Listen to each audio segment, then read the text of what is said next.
ओम नमो भगवते वासुदेवाय। ओम अज्ञानतिमिरान्धस्य ज्ञानाञ्जनशलाकया चक्षुरुन्मिलितं येन तस्मै श्रीगुरवे नमः। श्रीचैतन्यमनोभीष्टं स्थापितं येन भूतले श्रियं रूपं कदा मह्यं ददान्ति स्वपदान्तिकं। हे कृष्ण करुणा सिन्धु दीनबन्धु जगत्पते गोपेश गोपिकान्त राधाकान्त नमस्तुते। तप्त कांचन गौरांगी राधे वृंदावनेश्वरी वृषभानुसुते देवी प्रणमामि हरिप्रिये। वंशाकल्पतरुभ्यश्च कृपा सिन्धुभ्यैव च पतितानां पावनेभ्यो वैष्णवेभ्यो नमो नमः। नमो विष्णुपादाय कृष्णपृष्ठाय भूतले श्रीमते भक्तिवेदान्त स्वामिनीति नामिने। नमस्ते सारस्वते देवे गौरवाणी प्रचारिणे निर्विशेष शून्यवादी पाश्चात्य देशतारिणे। जय श्री कृष्ण चैतन्य प्रभु नित्यानंद श्री अद्वैत गदाधर श्रीवासादि गौर भक्त वृंद। हरे कृष्णा कृष्ण कृष्ण हरे हरे हरे राम राम राम हरे हरे हरे कृष्णा। तो आप सबको आज के इस रविवार प्रति भोजन कार्यक्रम में स्वागत है। तो अभी ये कार्तिक महीना जो है अत्यंत पवित्र मास है। इसमें हर दिन भगवान के दामोदर स्तकम उगाए जाते हैं, भगवान को दीप दिखाए जाते हैं। और उसके साथ साथ भी इस महीने में जिसे गजेंद्र की प्रार्थनाएं, नंद नंदन अष्टकम, ब्रह्म संहिता आदि अनेक जो स्तोत्र मंत्र है उसको सब पाठ करने से भी अनेक लाभ मिलता है। तो हमने सोचा एक बहुत सुंदर स्तोत्र है जिसको दामोदर गोविंद दामोदर माधवेति स्तोत्र कहते हैं। तो उसके ऊपर आज आपको उसको गाएंगे और उसके एक एक श्लोक समझाएंगे। उससे पहले उसको जिन्होंने रचना की है उनके बारे में थोड़ा संक्षिप्त जीवनी जानना बहुत आवश्यक है। तो इसको लिखे हैं बिल्लो मंगल ठाकुर, जिनका आध्यात्मिक नाम है लीला शुक दास। तो ये विष्णु स्वामी संप्रदाय में बहुत बड़े सन्यासी हैं, भगवान के बहुत सुंदर एक भक्त हैं। बहुत सुंदर सुंदर स्तोत्र मंत्र, चौराग्रगण्यम वो जो भजन उन्होंने भी उसको लिखा है, चौराष्टकम, ऐसे बहुत सारी चीजें उन्होंने लिखे हैं। तो ये जो है ये बिल्लो मंगल ठाकुर के रूप में इस बार जो है जन्म लिए थे उन्होंने सांगली के आसपास में, मीरठ सांगली जो महाराष्ट्र में है, वहां पर एक कृष्णावेणी नदी बहती है ना, कृष्णा नदी के ना वहां पर कृष्णावेणी नदी, उसी नदी के तट पर उनके गांव में जन्म हुआ था। तो उसके पहले जीवन में उसके पहला जो उनका जन्म है उस समय वो सन्यास थे एक्चुअली, और वो सन्यास में भाव स्तर पर पहुंचे थे और उन्होंने भागवत कथा करते थे। कथा के बाद सबको प्रसाद वितरण करते थे। तो उसके लिए तो धन चाहिए, तो एक बार क्या हुआ, उन्होंने भागवत कथा किए, धन वितरण ला के प्रसाद वितरण किए। अब थोड़ा उनको पैसा कम पड़ गया और वो लक्ष्मी के लिए जा रहे थे। देखे एक श्मशान में जो है एक मुर्दा शरीर जल रहा है और नजदीक में गए, देखे ये एक राजकुमारी है, प्रिंसेस, और उसके शरीर में बहुत सुंदर गोल्ड डायमंड सब आभरण हैं, आभरण ज्वेलरी। उसको निकाला नहीं गया, डेड बॉडी के साथ वो जल रहा है। तो इन्होंने सोचे मुझे तो भागवत कथा में पैसा कम पड़ा है, लोगों को प्रसाद दिया है, इसके गले में जो ये बढ़िया बढ़िया हार है उसको ले लेता हूँ और उसको बेच के लोगों को कृष्ण सेवा में लगाऊंगा, मैं भगवत प्रसाद वितरण करूंगा। जैसे ही नजदीक जाते हैं, क्योंकि ये जो ज्वेलरी सब है ये आग में जल के कुछ खराब नहीं होता है, नहीं गोल्ड का क्या होगा, गोल्ड तो और चमकने लगेगा। तो वहां पर आकाशवाणी हुई, वो डेड बॉडी जल रही थी, वो आत्मा वो आकाशवाणी करने लगी, हे मेरे शरीर को टच मत करो, ये ज्वेलरी तुम मत लो, तुमको अगर पैसा चाहिए मेरे बाप के पास जाओ, मेरे पिताजी जो राजा हैं उनके पास जाओ और उनको बोले बड़े जो बेड है वो बेड के नीचे बहुत बड़ा खजाना है, माल भरा हुआ है, आपको वो देंगे, आप लेके भगवान की सेवा में लगाओ। तो बिलोमंगल ठाकुर गए और उसको लाके उन्होंने खर्च कर दिए। खर्च करने के बाद फिर उनको पैसा कम पड़ा, फिर उनको याद आया वहां बॉडी जल रहा था, मेरी ज्वेलरी है उसमें, तो तुरंत वहां गए और इस बार वो मना करने सत्त्वे भी उन्होंने क्या किया, एक ज्वेलरी जो है खींच लिया। तो वो आत्मा जो है उनको अभिशाप दिया कि तुम्हारा पतन हो जाए, तुम जो है अगले जीवन में फिर ये धरा पृष्ठ में अभी जन्म होगे और तुम्हारा व्यवहार जो है नैतिक विहीन रहेगा, अनैतिक कार्य में तुम लिप्त रहोगे। तो वही जो पूर्व जीवन में इतने बड़े सन्यासी थे, भाव स्टेज में पहुंचे थे, जैसे जड़ भरत भी भाव स्तर से गिरे थे हिरण को प्रेम करके, जड़ भरत। तो इससे ये बिलोमंगल ठाकुर पूर्व जन्म में बहुत बड़े कृष्ण भक्त, भागवत कथा करते थे, प्रसाद वितरण करते थे। तो वो फिर जन्म हुए वो सांगली मिरज के एरिया में कृष्णावेणी नदी के तट पर, और उनका नाम हुआ बिलोमंगल ठाकुर। और इस बार जो जन्म हुए वो बहुत बड़े धनी परिवार में भी जन्म हुए, सम्राट श्रेणी के थे। और वो जो राजकुमारी जो अभिशाप दिया वही भी वहीं पर जन्म हुई और उसका नाम था चिंतामणि, और वो एक प्रोस्टिट्यूट थी, वेश्या थी। और ये बिलोमंगल ठाकुर धनी व्यक्ति के बेटा होते हुए भी इतने सुंदर संस्कार उनके पिता माता दिए थे, फिर भी वो उस वेश्या से क्या हुए, आसक्त हो गए, क्योंकि उसका वो अभिशाप मिला था कि तुम अगले जीवन में इमोरल एक्टिविटी में लिप्त रहोगे, वेश्या के पास जाना ये एक अनैतिक कार्य है। तो ये उसके पास आकर्षित हो गए और हर रोज ये जाते थे उस वेश्या के घर में उससे मिलने के लिए, उसके पास समय बिताने के लिए। तो एक समय ऐसे आया, बिलोमंगल जी के पिताजी शरीर छोड़ दिए, फिर पंडित जी घर में आए हैं जो श्राद्ध तर्पण सब कार्य होता है, और ये रोज जाते हैं। तो ये नशा बहुत खतरनाक नशा है। तो वो पंडित जी को बोल रहे जल्दी मंत्र पढ़ो, मुझे वहां जाना है विषय के घर में, जल्दी करो जल्दी करो। तो फिर कैसे तो पंडित ने आगे बढ़ाया और ये बाहर निकल पड़े, मुझे मिलना है करके।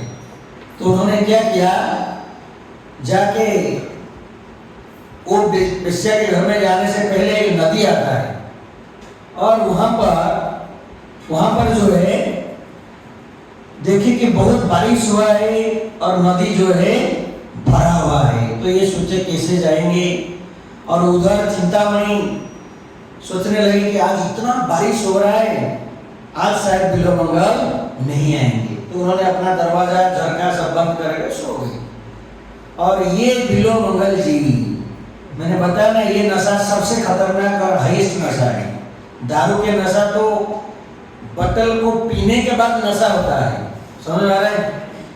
स्त्री नशा एक ऐसा नशा है, देखने के बाद नशा रहता है वो। आप उसको देख लिए रास्ते में और आपको नशा चढ़ गया, आप कितने दिन तक उसको देखते, सपने में भी आते रहिए, वाह कैसा सुंदर थी, ऐसी उसकी आंखें थी, मृग नयनी थी वो। तो ऐसे बिलोमंगल ठाकुर जी को नशा चढ़ा है। तो इतना बाहर आ रहा है, नदी पार होने के लिए वो असंभव साधारण व्यक्ति के लिए। फिर भी उन्होंने कुछ तो पकड़ के स्विमिंग करके चले गए। फिर जाके वहां पहुंचे, फिर देखे सब दरवाजा सब बंद है, तो वैसे ही एंट्री मार लेते थे, खुला रहता था।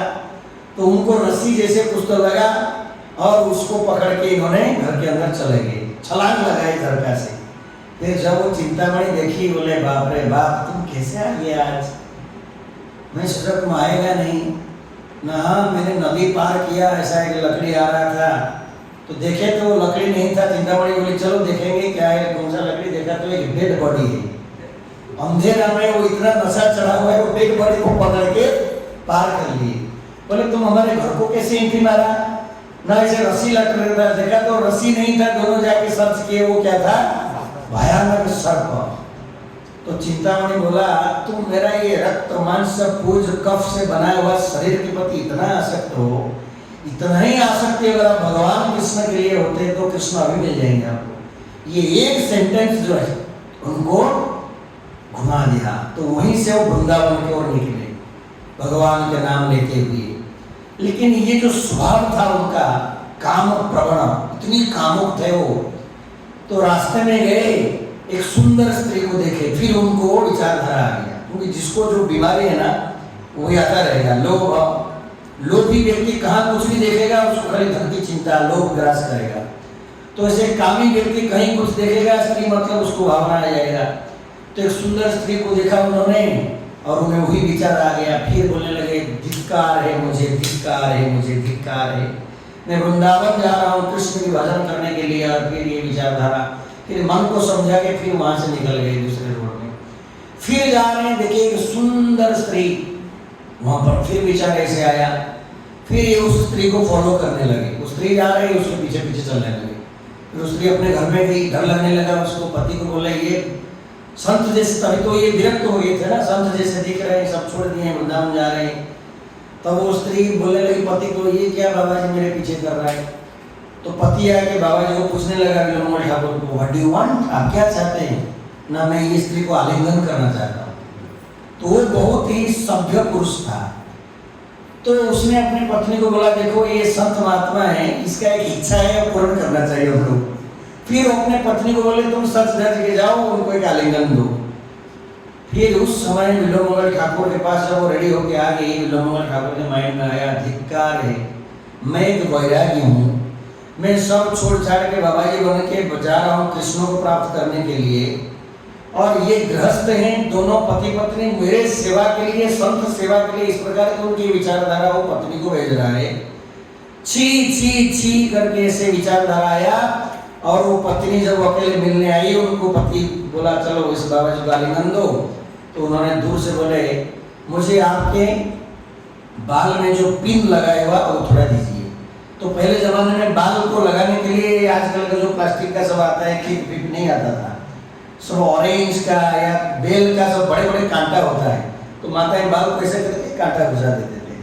तो उसने उस कांटा को मांगा, इधर भी मारते हैं। अच्छा, तो ये जो है वो कांटा, वो माता आश्चर्य हो गई। तो बाबा जी आलिंगन मांग रहे, तभी कांटा मांग रहे, भाई क्या होने वाला है? तो जैसे ही उन्होंने कांटा दिया तो उस कांटा में उन्होंने दोनों आंख को क्या किया, उखाड़ दिया। फिर वो माता और वो पति दोनों भागे, आपने ये क्या किया संत महात्मा? नहीं, ये आंख मेरा कृष्ण प्राप्ति में बाधा है। चलिए, पुरुष जो है, पुरुष के लिए आंख खतरनाक है। पुरुष क्या करता है, पुरुष स्त्री के सुंदर रूप में आकर्षित हो जाता है। वो और स्त्री के गुण है, चरित्र है, और कुछ बैकग्राउंड में नहीं जाता है। देखने में हीरोइन जैसे होना चाहिए बस। अभी आज के लड़के देखो कितना चून करते हैं, उनको पतली कमर होना चाहिए, ऐसे होना चाहिए, तैसे होना चाहिए, देखने के लिए हीरोइन जैसे होना चाहिए। तो पुरुष का दुर्बलता है उसके आंखें, एक्चुअली देख के फंस जाता है। और स्त्री की दुर्बलता है उसके कान। जो पुरुष बड़ा मधुर मधुर चोपड़े चोपड़े बात करेगा उसमें वो फंस जाते हैं। वो बोलेगा चांद दिला दूंगा, आसमान में ले लूंगा, तुमको सजा दूंगा, बाद में आलू भी नहीं लेके देता है। पहले तो बोलता है उसको जब अपना बनाने के लिए, तुझे चांद दिला दूं, तारा दिला दूं, ये दिला दूं, स्वर्ग दिला दूं, सब दिला दूं। तो जो मीठा मीठा बात करता है स्त्रियों के लिए कान उनकी समस्या है। जो अच्छा मजाक करता है, बात करता है, उसमें फंस जाते हैं वो। तो इसलिए विनोबा ठाकुर बोले ये आँख मेरा प्रॉब्लम है, तो आँखों को निकाल दिए और वहीं से वो अंधे हो गए और कृष्ण के लिए वहां रोने लगे, हरे कृष्णा कृष्णा कृष्णा हरे हरे हरे राम राम राम हरे हरे। इतनी व्याकुलता, इतनी तीव्रता से उन्होंने रोने लगे तो भगवान कृष्ण वहां प्रकट हो गए। इतनी दोनों आंखें नहीं व्यक्ति जाएगा कैसे, कंप्लीटली अंधा है वो। तो फिर भगवान कृष्ण इनके ये जो भजन में इतने द्रवित हो गए, वहां आए, छोटा सा बालक रूप में वहां बंसी बजाए और जैसे बंसी के शब्द उन्होंने सुने एकदम पुलकित हो गया उनका शरीर। और फिर कृष्ण ही वहां उनके हाथ पकड़ पकड़ के उनको वृंदावन तक लेके जाते हैं। तो उसके बाद पूरा पवित्र हो जाते, वो काम सब खत्म। अब वो पवित्र होने के बाद भगवान कृष्ण की सुंदर भक्त बनते हैं, शुद्ध भक्त बनते हैं। और इतने सारे स्तोत्र, एक बाल मुकुंद स्तकम भी उन्होंने लिखा है जिसमें आता है परारविंदे न परारविंदे मुखारविंदे विनवे शयन्तम वटस्य पत्रस्य पुटे शयनम बालम मुकुंदम मनसा स्मरामि। को 8 पंक्ति है। फिर हम लोग आते हैं 84 स्तकम, वो भी उन्होंने लिखे। ये 71 श्लोक है इसमें। हम देखेंगे जैसे समय उनको अलाउ करेगा हम उतना श्लोक एक एक चलते जाएंगे। तो ये गोविंद दामोदर माधव स्तोत्र उन्होंने लिखे। उसके बाद उनके हृदय इतनी शुद्ध हो गई, भगवान कृष्ण को उन्होंने अनुभव करने लगे, देखने लगे, सुनने लगे और ये सुंदर भजन सब उन्होंने लिखने लगे। तो ये थोड़ा सा उनका बैकग्राउंड हिस्ट्री, जिन ऑथर के ये स्तोत्रों को हम गाने जा रहे हैं। तो इसका नाम है गोविंद दामोदर माधव स्तोत्र। ये बहुत प्रसिद्ध है भारत में। तो हम इन श्लोकों को भी उच्चारण करेंगे और उसके अर्थ में भी बताते जाऊंगा। अग्रे कुरुणाम अथ पांडवानाम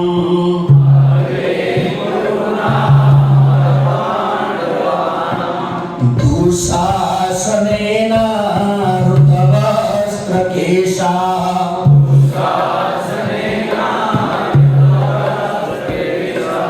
कृष्णा तदा क्रोशतनन्यनाथा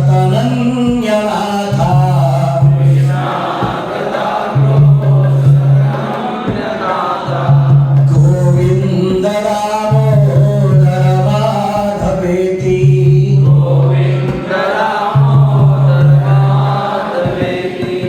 तो इस श्लोक में वो कहते हैं कि जब द्रौपदी को अथे कुरु और पांडव और कुरुओं के सामने दुशासन उनके केश और वस्त्र दोनों को उनके शरीर से निकाल रहे थे, तो उस समय में क्या हुआ, द्रौपदी ने भगवान कृष्ण के नाम को लिया।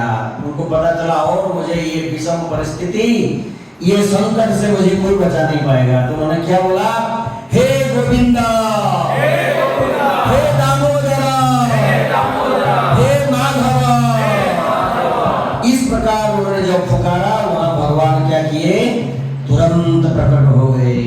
क्योंकि ये संसार में आपको भय से मुक्त होने के लिए एक व्यक्ति का ही शरण लेना पड़ेगा। कोई मंत्री जत्री धन संपत्ति एरे गहरे कोई आपको बचा नहीं सकता है। भौजो हुए मन श्रीनंद नंदन अभय चरणार, तो नंद नंदन ही हमें अभय प्रदान कर सकते हैं। फिर अगले श्लोक में कहते हैं, श्री कृष्ण विष्णु मधुकैटभारे, श्री कृष्ण विष्णु मधुकैटभारे, भक्तानुकंपीन भगवान मुरारे, भक्तानुकंपीन भगवान मुरारे, त्राय स्वराम के सबलोकनाथ,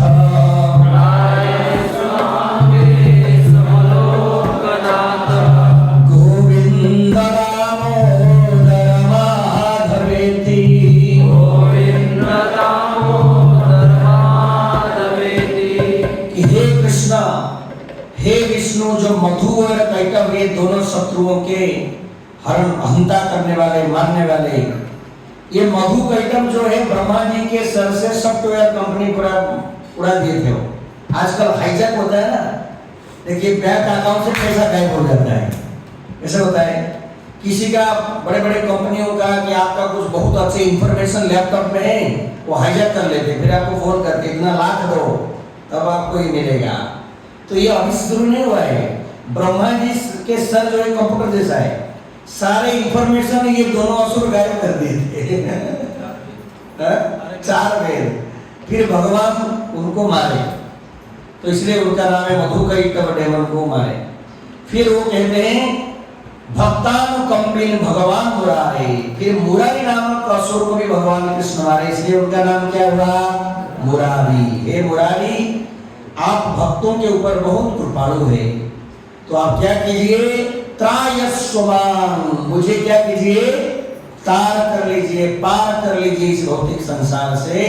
हे केशव, हे लोकनाथ, जो अनेक लोक अनेक प्लैनेट्स का नाथ हो, हे गोविंद, हे दामोदर, हे माधव। विक्रेतु कामा अखिल रूप कन्या,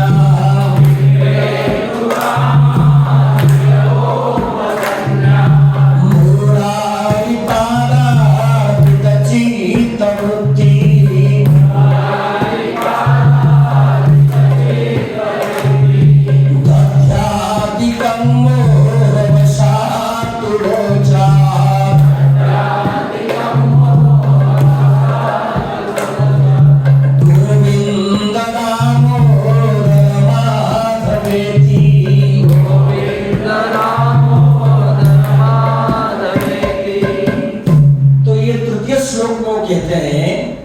कि जो ब्रज के गोपियां हैं वो क्या करते थे ना, सुबह सुबह दही दूध माखन घी इसको बेचने के लिए वो माथे पे लेते थे और वो बाहर निकलते थे। जैसे सब सड़क पे बेचने आते हैं ना गांव में, सब्जी बेचने, पावरोटी बेचने, ऐसे सब चीजें बेचने के लिए, तो ये लोग सब गोप कन्याएं थे, दही दूध घी माखन सब सर पे रखते थे। लेकिन जब वो निकलते थे, मुरारी, बड़ा सुंदर पद है, मुरारी पाद अर्पित चित्त वृत्ति, भगवान कृष्ण के चरणों में उनके हृदय क्या हुआ था? द्रवित हो गया था। उनके मन में चेतना में कौन थे? कन्हैयालाल। इसलिए इतना वो चेतना में प्रवेश कर लिए थे, तो वो बोलना चाहिए दही नवा दही, दूध लोगे दो, माखन लोगे माखन। लेकिन वो गलती से क्या बोल रहे थे? गोविंदा गोविंदा लोगे गोविंदा, माधव लोगे माधव, तो दामोदर लोगे दामोदर। इतना उनका चेतना में कृष्ण प्रवेश कर लिए थे। दध्यादिक मोह, कृष्ण की मोह में मोहित हो गए, वो इस प्रकार के उच्चारण करते थे। उनको बोलना चाहिए दही लीजिए दही, दूध लीजिए दही, वो बोलते थे गोविंद लीजिए गोविंद, दामोदर लीजिए दामोदर, केशव लीजिए केशव। उल्लूखले संभृत तंडुलाश्च,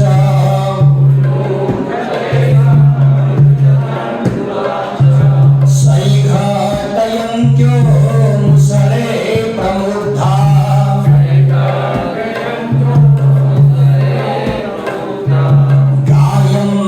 गोप्यो जनिता अनुरागा,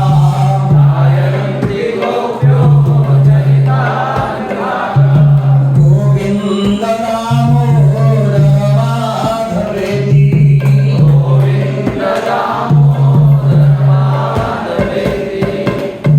तो यहाँ पर कुछ गोपियां, पहले जमाने में इलेक्ट्रिसिटी नहीं था, गांव में मिल्स हुआ नहीं करते थे, तो रोज जो है धान आदि शस्यों को माताएं क्या करते थे? कूटते थे। एक होता है उड़ीसा बंगाल में ढींकी, बाकी जगह में होता है कि नहीं, लकड़ी का एक लंबा सा पीछे खड़ा होगा तो वैसे उठ जाएगा, टक ढूंढ, उधर एक होल रहता है, उसमें दाल मूंग या जो भी है आपको पाउडर बनाने को डाला जाएगा, पीछे से एक रस्सी ऐसे लटकता रहेगा, ऊपर से पकड़ के आपको सिर्फ एक्सपीरियंस है कि नहीं पता नहीं, तो हर घर में होता था। दूसरा एक होता था पत्थर का, जिसमें डाला जाएगा, एक बांस का ऐसे बम्बू रहता था, उसमें गैप रहता था, इधर एक होल रहता था, एक छोटा लकड़ी उसमें रहता था, तो उसको ऐसे घुमाते रहने का। तो पहले स्त्रियों के यही कार्य होता था, क्योंकि इलेक्ट्रिसिटी नहीं आजकल जैसे, और एक सील होता था पत्थर का, उसका दूसरा पत्थर छोटा सा, अदरक मिर्ची सब ये करना पड़ता था। तो आजकल ये सब नहीं है, इसलिए सबका शरीर हरिबोल हो गया, बीमार हो रहे हैं, सब जिम जाना पड़ता है, पैसा दे के वहां जाके ऐसे ऐसे करना पड़ता है। ये सारे चीजें घर के काम में स्त्रियों को हो जाता था।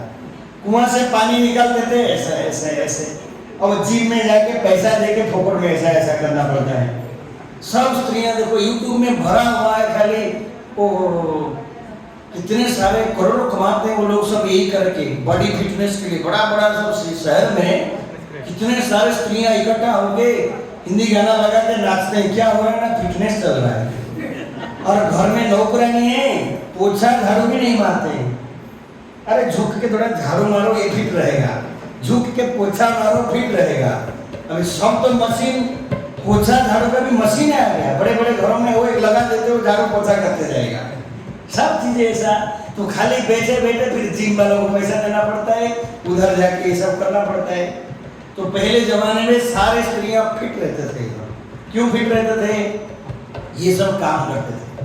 सुबह उठते ही इतना एरिया झाड़ू मारो, कमर का एक्सरसाइज हो गया, फिर पानी चार निकालो, ये और सब एक्सरसाइज हो गया। हाँ नहीं, ऐसा वो वाला तो लगाता है ऐसा, पहले वाला ऐसा था अपग्रेड वाला भी डायरेक्ट बोल दिया। तो फिर उसके बाद जो है एक गोबर में लिपते थे, उसमें बड़ा एक्सरसाइज, गोबर या मिट्टी में बैठ के ऐसे ऐसे पूरा एरिया, ये सब मैंने देखा, हमारे बचपन में सब हुआ है घर में, my mother used to do. बाद में सब आ गया फटाफट, इलेक्ट्रिसिटी ये वो, मिक्सर, वॉशिंग मशीन, सब कुछ आके खत्म कर दिया, कोई कुछ करने के लिए तैयार नहीं। और इस प्रकार के सब जिम वाला, और उसमें बहुत सारी समस्या है। जिम ट्रेनर कौन एक रहता है, फिर उसके साथ स्त्रियां जाके उधर से इतना हॉरिबल सिचुएशन, उसमें नहीं जाएंगे, ये अटक जाएगा इधर। तो उस समय गोपांगना जो गोप कन्याएं, वो उस उलखड़ में वो मोटर राइड जिसमें शस्यों को डालते थे, तंदुड़ा, और जब वो कार्य को करते थे, कुटते थे उसको, तो उस समय वो क्या करते थे, भगवान कृष्ण को प्रति उनके जो अनुराग, इतने प्रेम उत्पन्न होता था, जनित तो अनुराग, तो बड़े जोर से वो क्या करते थे, भगवान कृष्ण के नाम लेते थे, हे गोविंदा, हे दामोदर, हे माधव। तो कभी कभी माताएं आके कंप्लेन करते, प्रभु जी आप बोलते हैं 16 माला जप करना, मुझे कितना काम है, सुबह उठते ही शाम तक हवा टाइट, ये डब्बा बनाओ अलग से पति देव के लिए, वो ऑफिस जाएंगे, फिर बच्चों का स्कूल अलग टाइम, उसके लिए डब्बा बनाओ, फिर जाने के बाद दुनिया भर का कपड़ा साफ करो, उसको सुखाओ, फिर मुझे थोड़ा रेस्ट तो लेना है बीच में, ये करो वो करो, मैं कब सब करूँगा। तो ये देखिए गोपियाँ काम करते करते भगवान के नाम लेते थे। रोटी आप सीखते रहिए, भगवान का नाम लेती है, हरे कृष्ण कृष्ण कृष्ण हरे हरे, हरे राम रोटी में दामोदर बोलते रहिए। तो ये गोपियां यहाँ सिखाते हैं, कचित कराम्भोज पुटे निशानम,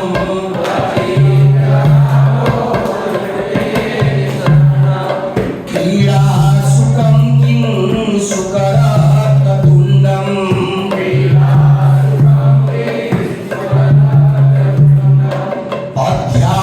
अध्यापयामास सरोरुहाक्षी,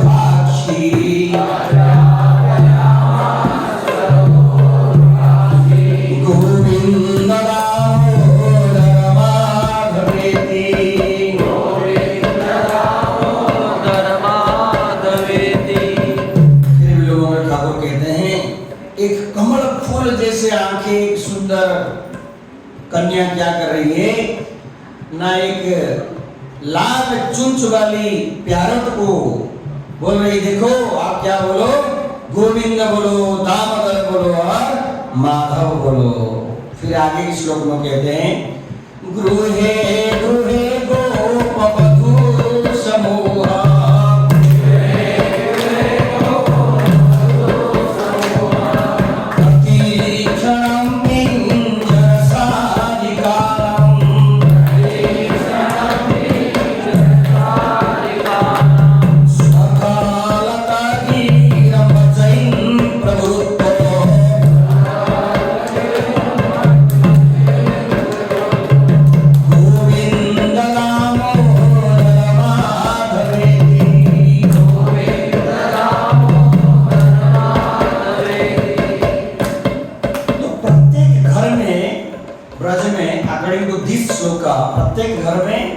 सूक सारी ऐसे पक्षियों को क्या करते थे, पालन करते थे, पिंजरा में रखते थे।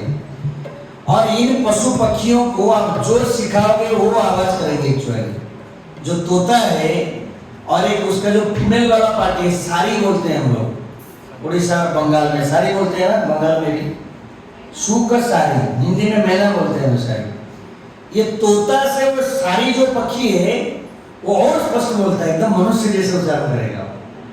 तो पहले उनको सब घर में रखते थे। तो इस श्लोक के हिसाब से ब्रज के हर घर में, in each and every house, दो गोप कन्याएं क्या करते थे, पिंजरा में जो ये तोता मैना थे उनको सिखाते थे, बोलो गोविंदा गोविंदा बोलिए।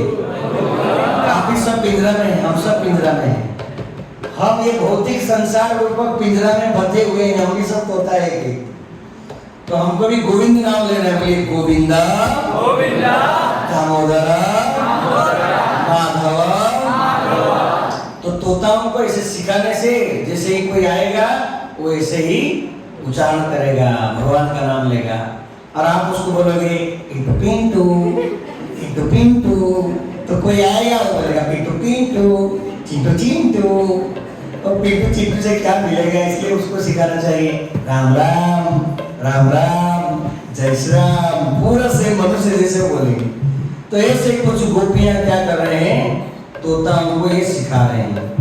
और यानिका भाजमलम कुमारम,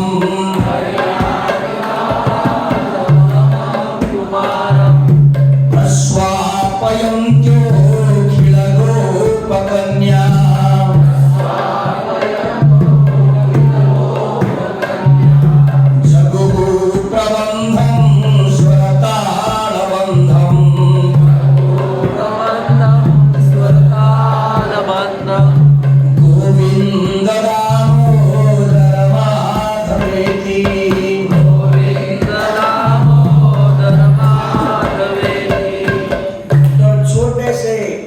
कृष्ण जो स्मॉल बालक के रूप में वो झूला में झूल रहे हैं, तब सारी गोपियां वहां इकट्ठा हो जाते हैं और भगवान कृष्ण के आनंद के लिए क्या करते हैं, लोरी सुनाते हैं। लोरी आपने सुना होगा ना।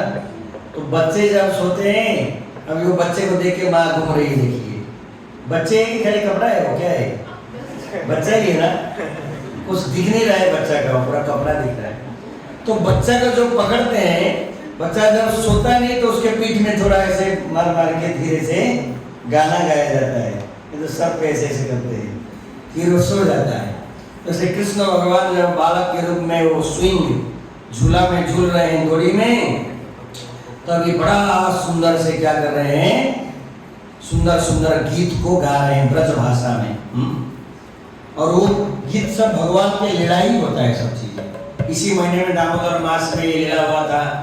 यशोदा माई जब दधि मंथन कर रही थी, भगवान कृष्ण के अनंत लीलाओं को उन्होंने ब्रज भाषा में, ब्रज बोली में वो गा रही थी। तो भगवान उठ गए, फिर आगे कभी वो लीला बताया जाएगा। तो इस प्रकार वो सब वहाँ भगवान स्वयं हैं और ये सुंदर से उनके गुणगान करते हैं भजन के गीत के रूप में। रामानुजं वीक्षण केलिलोलम,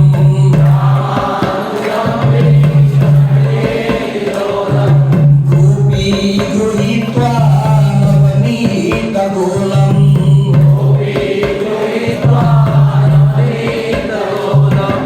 आबालकं बालकमाजुभाव,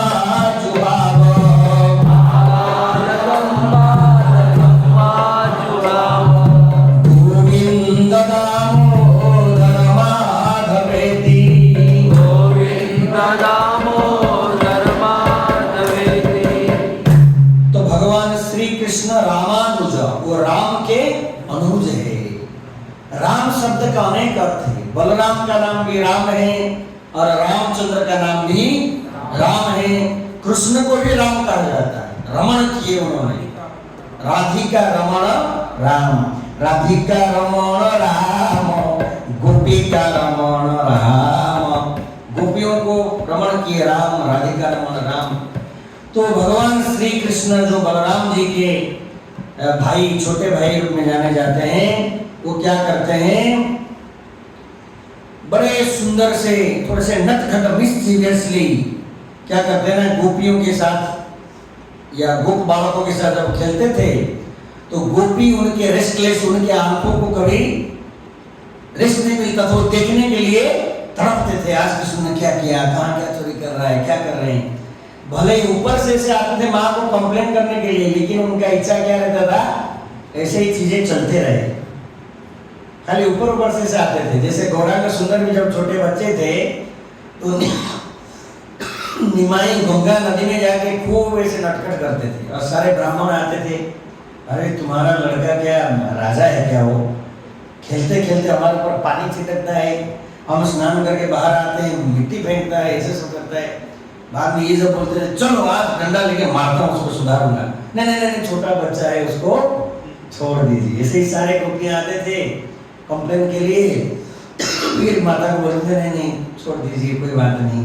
तो इस प्रकार तो क्या करते थे ना, फ्रेश बटर मतलब मक्खन का जो गोला बना के और गोपियां उनको बुलाते थे, कन्हैया तुमको माखन चाहिए, यहाँ आ जाओ। फिर छोटे से कन्हैया नाच नाच के चले जाते, चलो गोपी अभी माखन देगी। फिर बोलते थोड़ा नाचो तब माखन मिलेगा, तब थोड़ा ताकत है धीरे धीरे ताकत है, थोड़ा नाचते तो थोड़ा माखन देते। तो पूरा संसार को जो नचाते हैं, इससे कृष्ण को भक्त क्या कर सकता है, अपने प्रेम के द्वारा क्या कर सकता है, नचा सकता है। ये दाम बंधन लीला देखिए, भगवान किसको, भगवान सबको बांधते हैं 3 गुणों से, लेकिन वो बंधन में आ जाते हैं प्रेम के बंधन है। सबसे ऊंची प्रेम सगाई, भक्त के बस में है भगवान। तो भक्त के बस में आके बंध जाते हैं, नाचने लगते हैं। विचित्र वर्णा भरणा विरामे,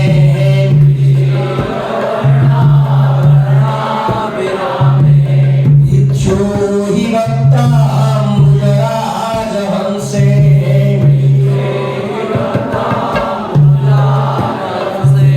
सदा मदीये रसने गरंगे,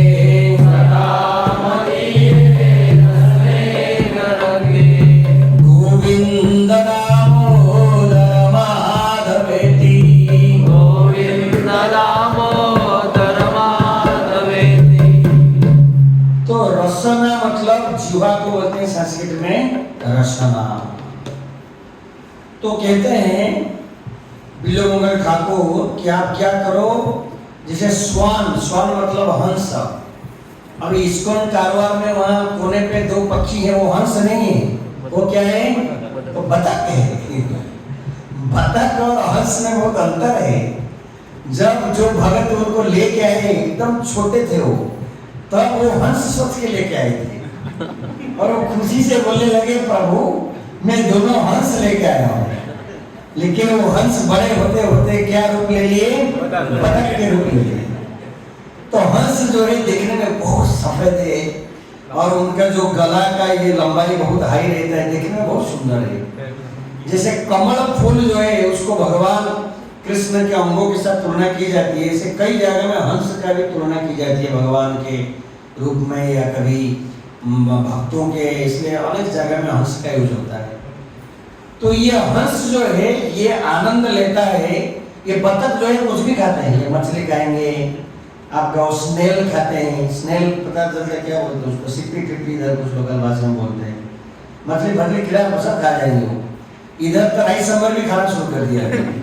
ये बतख अभी इस्कॉन मंदिर में रह के भगत बन गए और ये राइस सांभर खिचड़ी दाल उसमें आनंद है उनको।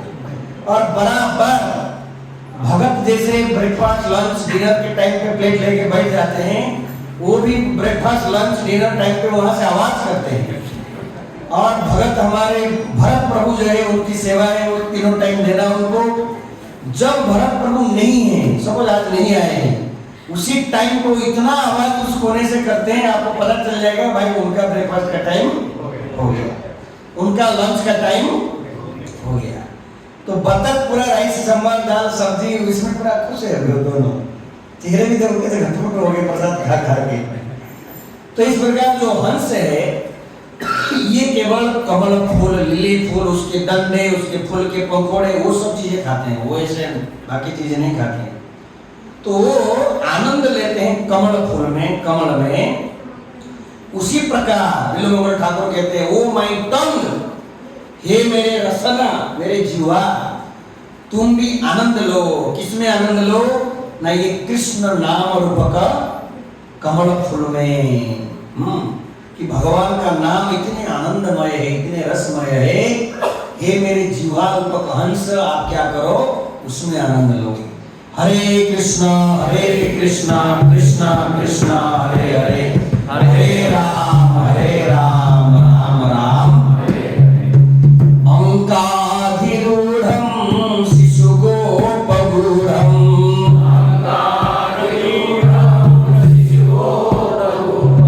स्थानं धयन्तं कमलैककान्तं,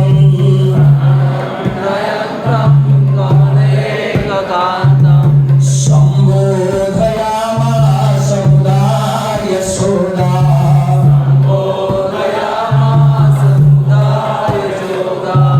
गोविन्द दामोदर माधवेति,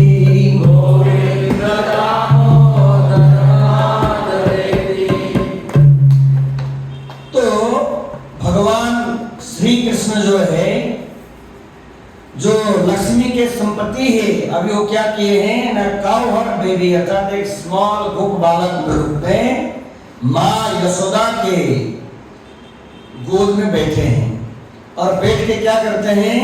माँ के स्तन को जो है पी रहे हैं, दूध पी रहे हैं। जो लक्ष्मीपति है, the one and only Lord of Lakshmi, इसलिए भगवान का एक नाम है श्रीपति। क्या नाम है? जोर से बोलिए, श्रीपति। तो बहुत सुंदर नाम है। किसी को लड़का होगा तो श्रीपति नाम दे देना। श्री बल्लभ, जो श्री बल्लभ, समझ रहे हैं? श्री से इंदिरानंद, इंदिरा का नाम एक्चुअली लक्ष्मी है। इंदिरा मतलब लक्ष्मी। इंदिरा आनंद कंदम, लक्ष्मी को आनंद देने वाले। श्री बल्लभेति बरदेति दया परेति श्री, तो जो लक्ष्मी के संपत्ति है, लक्ष्मी के पति है, आज जो एक छोटा सा बालक रूप में माँ यशोदा के गोद में क्या कर रहे हैं? दूध पी रहे हैं और इतने आनंदित देख रहे हैं दोनों। ये संसार में एक स्त्री के लिए सबसे हाईएस्ट आनंद क्या है? जब वो बच्चा उसके गोद में दूध पीती है और थोड़ा सा छोटे पाँव को हिलाती रहती है, माँ को ऐसे करती है, कोई माँ ही उसको अनुभव कर सकते हैं। इसको कोई पुरुष कभी खाली बोलने के लिए बस हमको ऐसे बोल देता हूँ मैं, लेकिन वो क्या नाम है? Experience that. ये हाईएस्ट आनंद है। और कड़ी युग के दुर्भाग्य है, स्त्रियां बच्चे उत्पन्न करना नहीं चाहती हैं। उनको वेस्टर्न फिलोसफी में बताया जाता है, उसके द्वारा प्रभावित हो जाते हैं कि आपके शरीर की सुंदरता चले जाएंगे आप अगर बच्चा उत्पन्न करेंगे। फिर बहुत पढ़े लिखे हैं तो डिंक सिस्टम, DIN के डबल इनकम नो किड, तुम सॉफ्टवेयर इंजीनियर, हम सॉफ्टवेयर इंजीनियर, बच्चा कौन पकड़ेगा? टट्टी कौन पहुंचेगा? पेशाब कौन पहुंचेगा? चलो दोनों बच्चा उत्पन्न नहीं करेंगे। आजकल बहुत हो गया ये सब, बड़े बड़े सिटी में ना ये सिस्टम चालू है अभी। एक तो शादी करते नहीं, खाली ऐसे ही रहेंगे, अपना शारीरिक मेंटेन जो डिमांड है उसको भरपाई करते रहेंगे, बच्चा नहीं करेंगे, जिम्मेदारी नहीं लेंगे। विवाह का अर्थ क्या है? पुत्रार्थे कृत्यहर्या, चाणक्य पंडित कहते हैं। चाणक्य पंडित जबरदस्त श्लोक सब लिखे हैं। पुत्र पुत्री उत्पन्न करने ही विवाह करना चाहिए। अगर तुमको बच्चा बच्ची नहीं चाहिए, विवाह क्यों करते हो? स्त्री की क्या जरूरत है? तो इसलिए तो भागवत में इतने शास्त्रों में देखो, दशरथ महाराज सब कुछ था लेकिन एक बच्चा नहीं था करके वो दुखी थे। राजा चित्रकेतु बच्चा नहीं था करके दुखी थे। पुत्रहीनम पुत्रीहीनम गृहही जंगलम, जंगल जैसा है। तो इसलिए एक माँ, एक स्त्री की पूर्णता होती है जब वो माँ बनती है, और ये उनका सबसे बड़ा वरदान है सोसाइटी के प्रति, समाज के प्रति। समझ रहे? भगवद गीता में आता है फर्स्ट चैप्टर में, स्त्रियां प्रदूषित हो जाएंगे वो कहते हैं, फिर वर्ण संकर जात होंगे। तो कभी कभी क्या है, ये सब फिलोसफी गलत सब समझ के स्त्रियां लगते हैं क्या मुझे के लिए हाउस होल्ड बनना है, चपाती बनाते रहना है, बर्तन धोना है, बच्चों को संभालना है, ये सबसे बड़ा कार्य है। परम पूज्य रामनाथ महाराज को एक बार एक माता जी आके बोली, महाराज आई हैव लिटिल बेबीज, अभी मैं मंदिर में नहीं आ पाऊँ आपके राधा गोपीनाथ मंदिर में सत्संग के लिए। महाराज बोले, इन बच्चों को लालन पालन करके संस्कार देना, this is not different from big UC. तुम आके यहाँ मंदिर में सेवा करती है, ये भी बहुत बड़ी सेवा है, क्योंकि बच्चों को जब हम अच्छे संस्कार देते हैं, ये कितना बड़ा सेवा है, ताकि आप ये जो सनातन संस्कृति नेक्स्ट जनरेशन को क्या किया, ट्रांसफर किया ना। ये क्या छोटी सेवा है? आप जो छोटे बच्चे को अपने संस्कृति सिखा रहे हो, समझ दे रहे हो, तो ये बहुत बड़ी सेवा है। तो इसको कलयुग के लोग समझ नहीं रहे, तो दे डोंट वांट बिगेट चाइल्ड, बच्चा पैदा नहीं करना चाहते। तो इस प्रकार सबसे आनंदमय समय है कि जब माँ अपने गोद में बच्चा को क्या कराती है, स्तनपान कराती है। That is the highest pleasure. तो इसलिए यशोदा माई की गोद में कन्हैया दूध पी रहे हैं, और माँ भी खुश, बच्चा भी खुश, दोनों जो है सी आर डिस्प्लिन और इतने आनंद में मर्ज्ड इन ब्लिस, आनंदित होकर यशोदा माई बोलती है, हे गोविंदा, हे गोविंदा, हे दामोदर, हे दामोदर, हे माधव, हे माधव। अभी कड़ी युग में तो भयानक सब न्यूज आता है, कहीं कहीं देखा जाता है माँ बच्चा को कहीं समुद्र में फेंक दिया है, कभी नदी में फेंक दिया है, ऐसे सब वीडियो आ रहा है कभी। सो हॉरिबल, कैसी माँ है वो, कैसे अपने बच्चा को मार डाल रहा है। किरम तमंता रजवात्मनं स्वा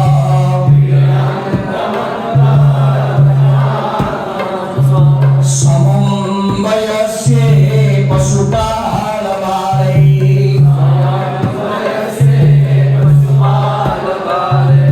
प्रेम्णा यशोदा प्रजुहाव कृष्णं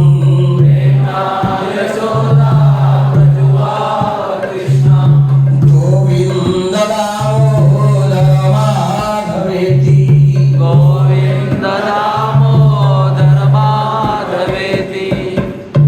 तो इस श्लोक में बताया जाता है कि भगवान कृष्ण ब्रज में ब्रज बालकों के साथ क्या करते हैं, खेलते थे।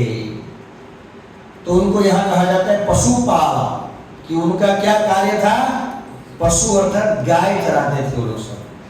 तो जब ब्रज में कृष्ण अपने समवयस्क बच्चों के साथ खेलते थे, तो बड़ा स्नेह से, प्रेम से माँ यशोदा जाके उनको बुलाती थी, हे गोविंदा, हे गोविंदा, हे दामोदर, हे माधव, हे केशव, नृत्य बोली। जैसे पानी पीने के टाइम में तो माता ऐसे बुलाती थी, गोविंदा इलिवनी, पानी पियो। खाने का समय हो गया, तिंडी तिंडी। अगर तेलुगु में माँ बोलती थी, सब भाषा आता है यशोदा माँ को, तिस्कोंडी तिस्कोंडी। फिर कोंकणी में बोलते हैं, यो यो यो बगी यो खमसो नंतर खेल। हाँ, तो इस प्रकार बीच बीच में बुलाती थी, पानी पिलाती थी, खिला देती थी। यशोदा गाढ़ं खड़े ना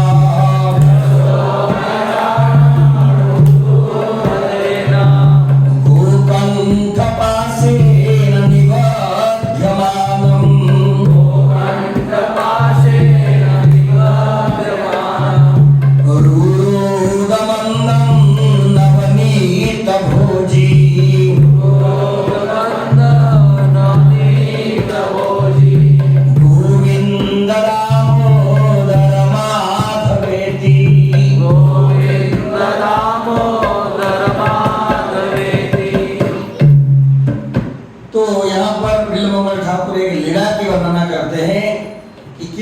भगवान श्री हरि एक उलूख जो ग्राइंडिंग मोटर है उसमें गायों को बांधा जाने वाले रस्सी से क्या हुए हैं, अपने माँ के द्वारा बंधे हुए हैं।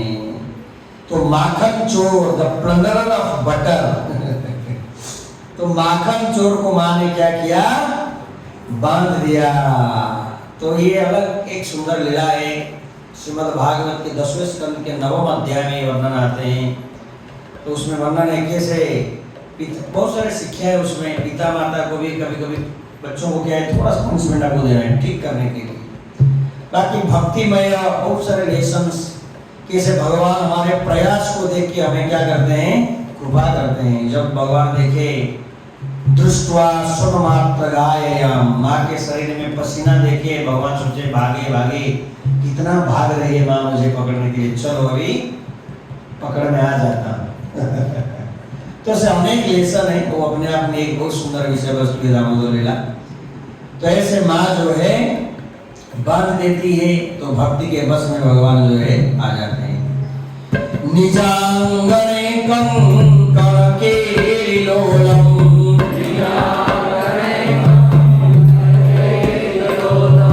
गुरुपी गृहीत्वा नवनीत गोलम,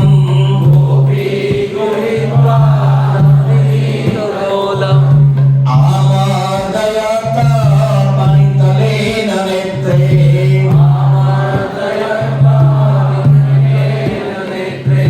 गोविंद दामोदर माधवेति, गोविंद दामोदर माधवेति।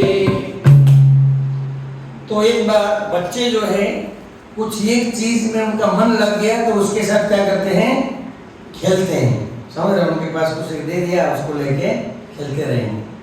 तो एक बार माँ यशोदा के घर में, मतलब भगवान कृष्ण अपने घर में एक ब्रासलेट, उसको ब्रासलेट बोलते हैं ना, उसके साथ क्या करते हैं, खेलते थे। और एक गोपी आई और भगवान के ध्यान को हटाने के लिए उन्होंने एक बड़ा सुंदर का माखन का गोल बना के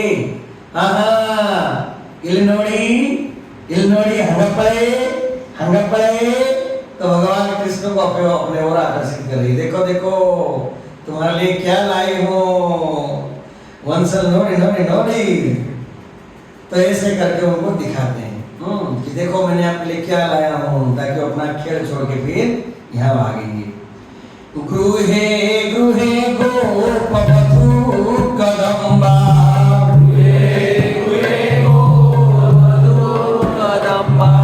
सर्वे मिलित्वा समवाय योगे,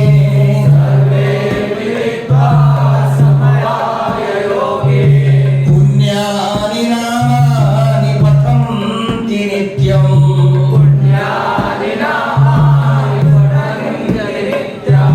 गोविंद दामोदर माधवेति, गोविंद दामोदर माधवेति।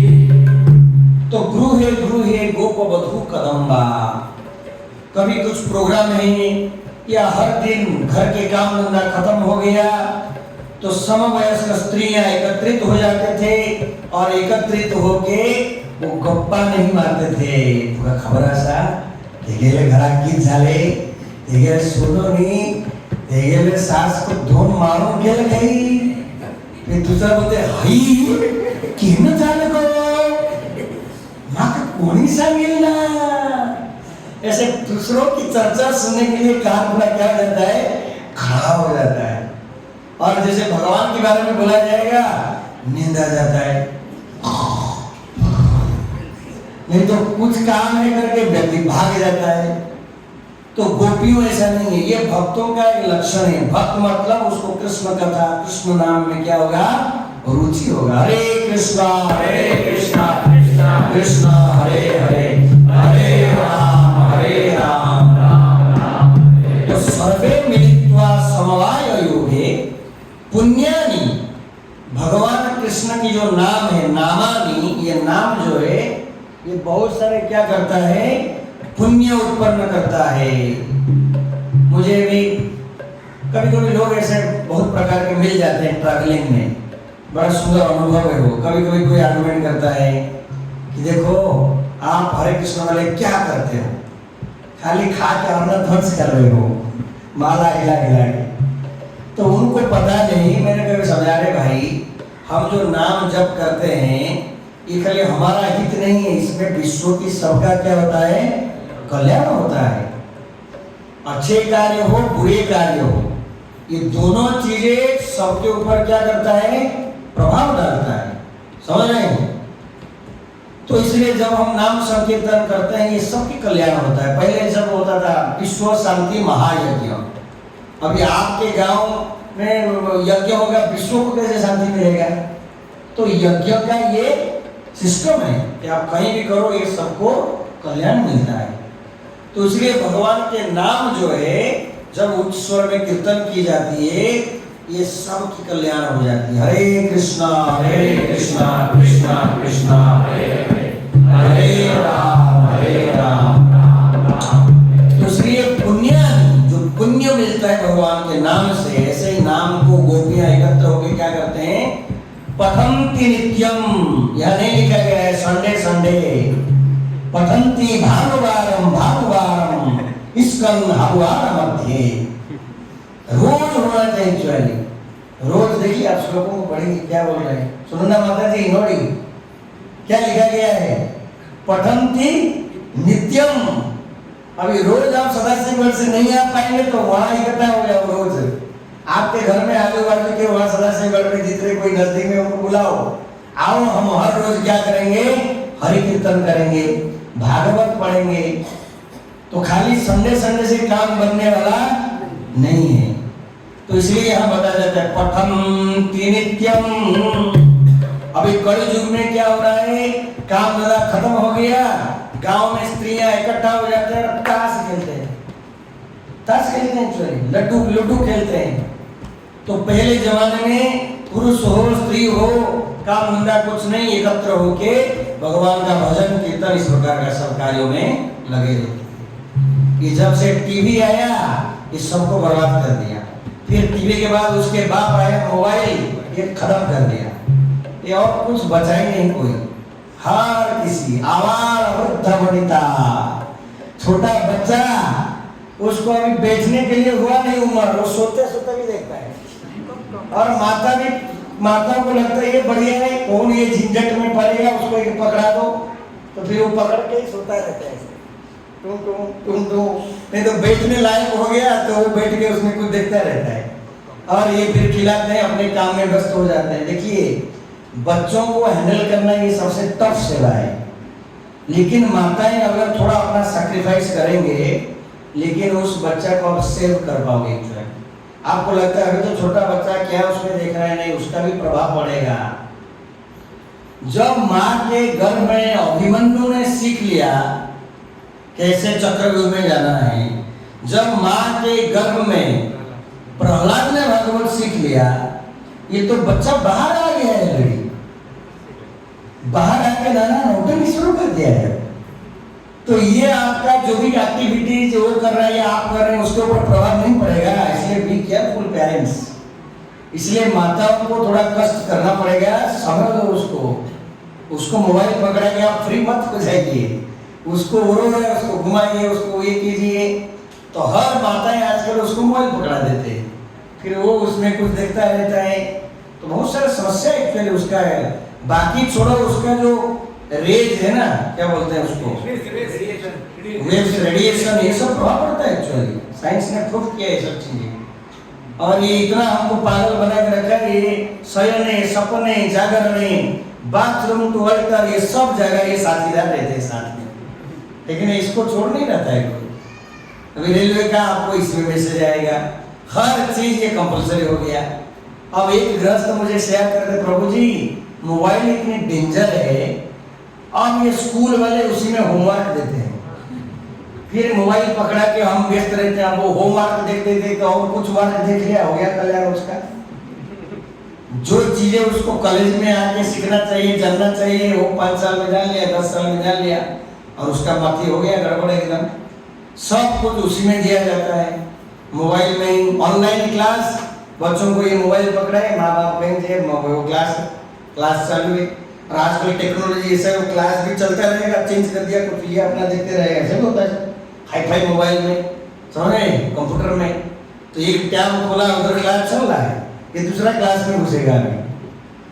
तो इस प्रकार के ये सब भयानक, चलो जो भी है। तो इसलिए आजकल लोग एकत्रित नहीं हो रहे। तो पहले जब टीवी नहीं था, इलेक्ट्रिसिटी नहीं था, सब जगह जगह एकत्रित होते थे, रामायण पढ़ते थे, महाभारत पढ़ते थे, भगवान की गुणगान करते थे। अब सब बंद है। अभी आमने सामने रेलवे ट्रेन में, बस में, फ्लाइट में बाजू में कौन बैठा कोई दिखता नहीं, तो बैठा वो अपना निकाला, फिर वो बिजी उसमें पूरे समाधि में चला जाता है। ये बहुत खतरनाक समाधि है। इसलिए कभी कभी लोग बोलते हैं प्रभु जी ये कलियुग में इंद्र क्यों नहीं आता है हमारे डिस्टर्ब करने के लिए? पहले इतना हम लोग पुराने पढ़ते ना, ये तपस्या किया, इंद्र आया, उर्वशी को पैसा, अभी सबके हाथ में एक एक उर्वशी है। ये खतरनाक उर्वशी दिया है सबको, और इंद्र क्यों आएगा? इंद्र भी अपना छुट्टी लेके बैठा है। इंद्र पहले किसी के तपस्या देख के क्या हो जाते थे, टेंशन में आ जाते थे। अब इंद्र बिंदास है ऊपर, कितना भजन करे ये फंसेगा इंटरनेट में। बड़े बड़े बाबाजियों के हरिबोल हो गया है। ब्रह्मचारी, सन्यासी, बच्चे सबका सत्यानाश मोबाइल से। इससे बच नहीं सकते, इसको छोड़ नहीं चाहिए। ऐसा हो गया ये कांटा यहाँ लटका हुआ है। मैंने अपना अनुभव बोल रहा हूँ, सच बोल देना चाहिए सबके सामने। सब हमारे पिता माता वैष्णव सारा, कई बार मैंने भी छोड़ा हूँ। कुछ लोग देखे होंगे, मैं बीच में एक छोटा फोन यूज कर रहा था, पहले बड़ा, फिर कुछ महीना छोटा यूज किया, फिर बड़ा, क्योंकि उसमें कई सारे समस्या फिर आ जाते। जब ये आदत लग गया, कोई मिला उसमें नंबर सेव करते रहो, होता नहीं। ऐसा सो मेनी थिंग्स उसमें समस्या है।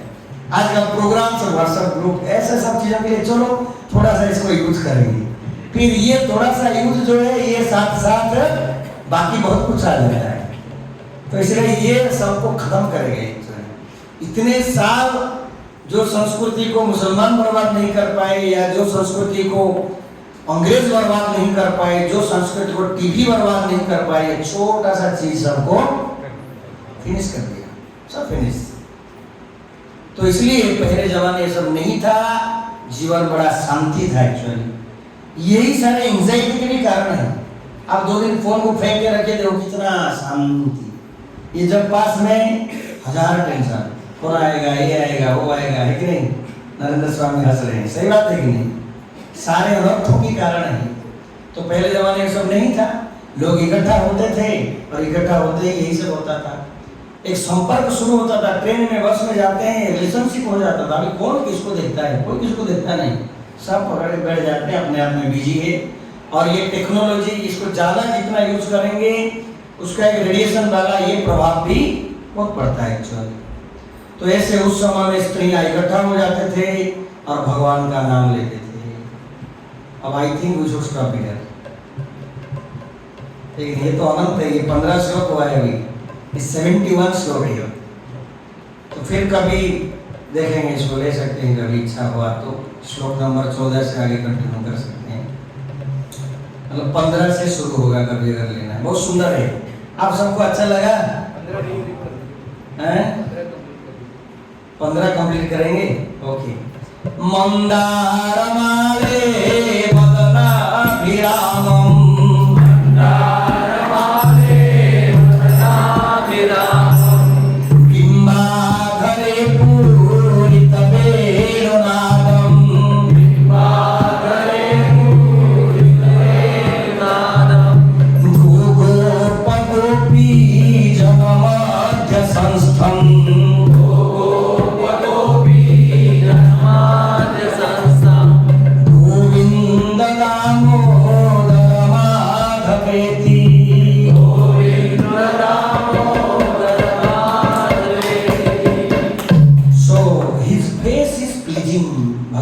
जो मुख क्या था, बहुत आनंद प्रदान करने वाला था, शांतम, शांत। और उनके लिप्स अर्थात उनके होठ में क्या हुआ था, बंसी लगे हुए थे, बांसुरी। और ये बांसुरी से वो क्या करते थे, बड़े सुंदर शब्द उच्चारण करते थे। और कहाँ थे वो, उनके चतुर्पार्श्व में गायें थे। ऐसे फोटो आपने देखा होगा, देखो भगवान कृष्ण बीच में बंसी बजा रहे हैं, और चारों तरफ क्या है, गाय हैं, और गोपियां हैं, गोप बालक हैं।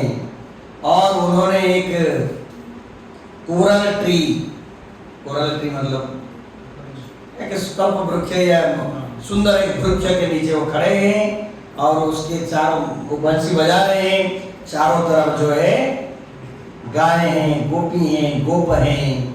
तो इस प्रकार ऐसे गोविंद माधव की जय। बोले गोविंद दामोदर माधवेति, गोविंद दामोदर माधवेति। भगवान कृष्ण चलाते थे, वो उनका फोन जैसा, उसमें अलग अलग डायल होता था। एक प्रकार के बजाएंगे तो खाली गोपियों को समझेगा कि हमको बुलाया जा रहा है, एक प्रकार का आवाज फिर चेंज करेंगे, खाली गायों को समझेगा चलो अभी गोचारण के लिए जाने का समय हो गया। एक दूसरा साउंड निकलेगा, खाली गोप बालकों को समझ में आएगा, चलो हमको बुलाया जा रहा है, अभी खेलेंगे कबड्डी कबड्डी कबड्डी कबड्डी कबड्डी कबड्डी, कुश्ती मस्ती होगा। एक दूसरा बजाएंगे तो बाकी लोगों को समझेंगे। इस प्रकार इसलिए भगवान का उसको सब नाम भी अलग अलग है, बंसी, एक मुरली, एक वेणु, सब अलग अलग है। जैसे आपके पास एक छोटा फोन ये ऑफिस में जाएगा, नेवी के अंदर अलाउड है, यूपीसी के अंदर छोटा फोन। एक बड़ा फोन ये वीडियो कॉलिंग करना है, हर दिन रात को बेटा हॉस्टल में खाना खाया, खाना खाया। ये फोन कितने एंजाइटी देता है देखो। पहले फोन नहीं था, कुछ नहीं था, 6 महीने में बेटा आता था, वो बोलता था हाँ खाया कि नहीं खाया। अब वो वहाँ नहीं खाया, आज सोमवार में मिर्ची ज्यादा हो गया, उधर वो खाया नहीं, वो रोज फोन की वजह से इधर माता पिता टेंशन रहा, हाय हाय आज कैसे करता तो इतनी राग हो गया हुआ तीखा, आज मेरा बेटा खाया नहीं। समझ में आ रहा है? इधर बेटी माँ को रोज फोन के बताएगी, आज ऐसा बोल दिया, ऐसा बोल दिया, तुम वही रुको मैं काम लेके जा रहा हूँ। क्या अपने आप को सोच रहा हूँ जमाल? समझ में आ रहे? पहले कुछ कम्युनिकेशन नहीं, ये कम्युनिकेशन भी नाना दुख का कारण है। समझ में आ रहा है?